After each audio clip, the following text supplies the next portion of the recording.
We became homeless in October of 2016. We had had our forever home, and we were living what we thought was a good, decent life.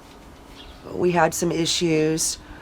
Alcohol was an issue for a lot of years. I drank for quite some time through some setbacks and some family drama. We lost our 4-bedroom house. And that put us living in the Motel 6 here in Corona. We lived there for 2 years. There were days where I felt that God had forgotten us. There were moments when I didn't know how we were going to have our room paid for. It was... It robs you of your dignity.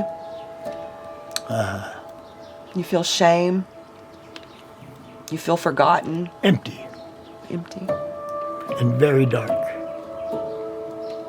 Very empty and dark. The first time we were going back to the motel and we called it home, we just kind of both looked at each other and started crying, in the car. How can we call this home? This isn't our home. One of the residents that was living at the motel where we were living, she gave me a list of resources one day, and the Crossroads food pantry was on that list, and we needed food. It was weird because we would go there to get free food, and somehow we knew that God wanted us there. We never stepped inside the sanctuary for a whole year, sober and everything.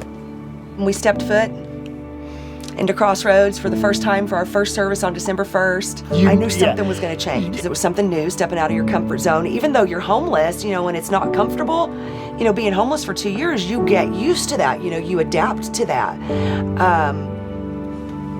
And sad to say, we were becoming used to it.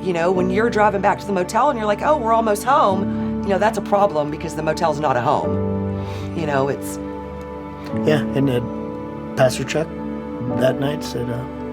he said we were worthy of God's favor. And just say yes to him. We made that walk where the water works. It freaked me out because there was all of a sudden no longer that fear, worry, or stress that we had been living with every single day. And God took our burdens from us. Come to me who are weary and laden, and I will give you rest. And that is what God did for us. And we were blessed. We moved into our home January 15th. And my life hasn't been the same since December 1st. Yeah. I am in love with my church. I am in love with God. I'm in love with my ministry. I am just in love with life.